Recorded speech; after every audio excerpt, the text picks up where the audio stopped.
Do you love the Tabernacle Choir? This year, the choir's music is everywhere you are. Listen to your favorite choir songs and music and the spoken word anytime you want on Alexa by simply enabling the skill. Alexa, play music in the spoken word. Now playing music in the spoken word.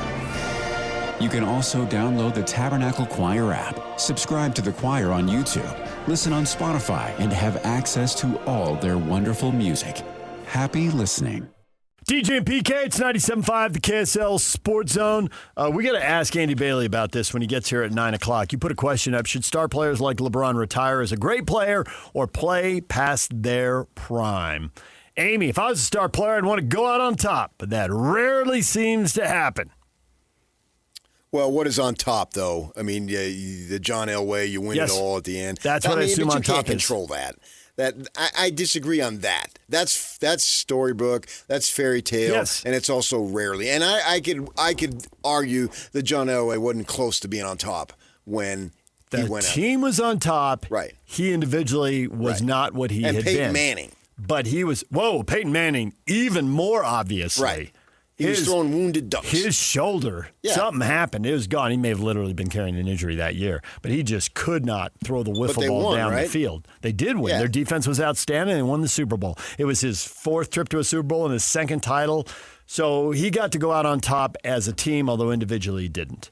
Now, Barry Sanders is a classic example of he went out on top as an individual, but his team didn't. So when you say go out on top in these team sports, and you're right, it's hard to control a sport like football. You know, you can be Josh Allen, go down and take the lead with 13 seconds left and still lose the game. Well, you did your job. I don't think you need to go out on top, but the idea that you go out with still having a level of greatness. Mm-hmm. Well, I think LeBron still has a level of greatness.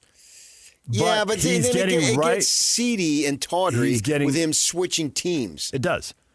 The thing he's got going for him is he's always switched teams. Like if Steph Curry switched teams, it'd raise eyebrows. And it has for other people. Malone with 1 year with the Lakers, and Akeem Olajuwon went to Toronto, and Patrick Ewing went to Seattle. Yeah, but they went to multiple teams. Letter Carrier got away with it as 1 year, and everybody knew he had stuff left in the tank, but he still stepped aside. Whereas Shaq did like 5 teams in 6 years or something. Yeah, what are we doing here? And LeBron is a role player? You want to see great players as role players. LeBron, as of last year, could still average 20 points in a regular season. He could average 20 points in the playoffs. I think it was actually 23. Yeah, but that's role player for him. And he could win a playoff series. That's role player for him. He has receded from high tide. He's still within sight. And it's okay so far. It hasn't gotten embarrassing. You don't know what. But in any given, he misses all these games. But in any given year, and he's been doing that for 5 years, but so has everybody else in the league. So he's still within sight of it. But to your point, he doesn't know what year. You know, some of those pools have that ledge where you step and suddenly the pool's like 3-4 feet deeper. He's approaching a place where that's going to happen to him at some point. Now, I could be wrong because I thought if he steps aside. I thought the same thing was going to happen to Brady, and he pushed it to 45, and the team wasn't as good, but he was still pretty good. So maybe he'll negotiate it every time. I know, right? But do you LeBron, want to see him be a role player? But LeBron's gone through the life Sixers? Thinking I'm the exception because I'm that good. Brady went through think it. that. Brady went through it. I'm the exception. Charles Barkley talked about this. This is what spurred the question. Is he said, I was going to get myself in best shape, and I was going to do this and this and this. And then I got out there, and then I saw, oh, my gosh, I'm not 25. Yeah. So they all think that. Mm-hmm. Yeah, this is what Stockton was running around getting his brains beat in at 40. He thought it. And then Mike Bibby's dominating him. And they don't have the self-awareness that Barkley seems to have had. Like, well, he had it 25 years later. Now he can say it. Yeah. Well, he stepped aside, or did he take the beating? He did a whole year taking the beating? Yeah. Yeah. That's the risk that LeBron's playing with fire, that one of these years he could be out there taking a beating. He's going to be a role player either way. He's not going to be the number one option. All the attention isn't going to be on him. Right. And for 20 years, all the attention was on him. And so now, do I want to see him in his way? Sure, his hanger-oner is not the same as Cody Williams' hanger-oner. We understand that. But okay. Cody Williams isn't anything close to a star. He may not even be an NBA player in 2 years. Who knows? Hopefully he is for his sake. But for LeBron, Do I want to see him be just another guy in the star sense? Not just another guy in everybody's sense, but another guy in the star sense. That's the essence of the stars. And do I really want to see that? And when I say it's the collective fan. Yeah, right. But I think also for me, just for myself, I thought he was good enough this past year that I would be interested and I would watch if he went to Cleveland. It's got the whole homecoming thing, and they were close, and he's still good enough. And you're right, that it'll be a role. It won't be overwhelming. Rebuild the team around me because he's past that point in his career. But I would watch that, and I'd be interested in it. If he goes to Miami, I don't have any interest in it. It's not about a question of whether he's going to draw viewership no matter what. But is it?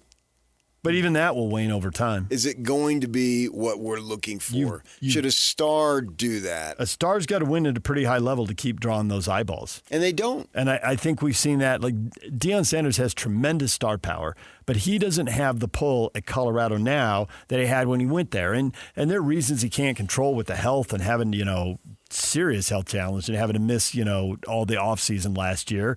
But nonetheless, people want to see wins. Yeah, but that was going to wane anyway. Nobody turns in to watch a coach. That was just a word. If they're winning 8 or 9 games, I think people still tune in to watch him in Colorado. And college coaches are weird. That's the one 8 place. Games to watch Colorado. College 8 games. sports is the one place people tune in and watch Krzyzewski for years and watch Saban for years.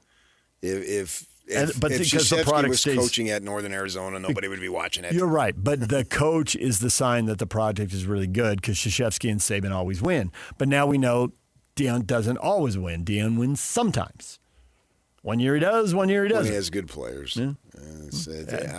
I don't tune in to watch Deion. He stands there on the sideline and looks like everybody else. He does. If you want to watch Deion, watch the post game. That's when you're more likely to see a show or the social media in the offseason. That's when he goes full prime time and puts on the show. Right. But during the game, he's business. Right. He looks like every other coach which out there. We respect, but at the same time, you're like, but it's not that big a show. I think the public likes to see stars go out with as close to their prime as possible, understanding that you don't have to win the very last game in June or February or whatever it is. I thought he was still good enough last year.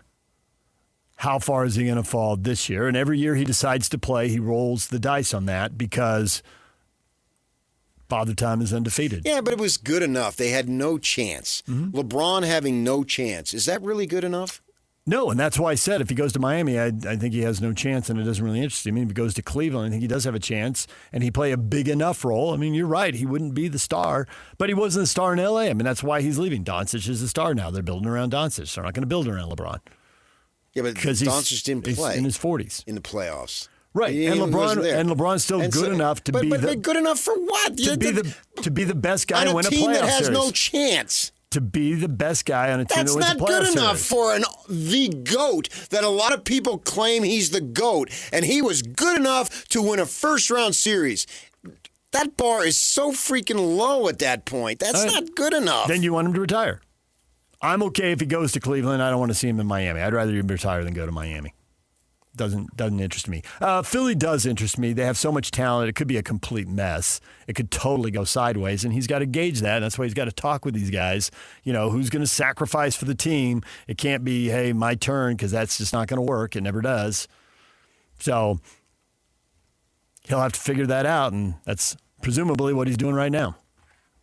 All right, DJ and PK, we're going to run that past Andy Bailey. He's going to join us 1 hour from now. He's also going to talk to us about, we'll talk with him about how Darren Peterson has performed and how the top 4 guys have performed in Summer League, and if he's got any new opinions on these guys. DJ and PK coming up next, the Open Championship. Brian Taylor, Real Golf Radio. Stay with us.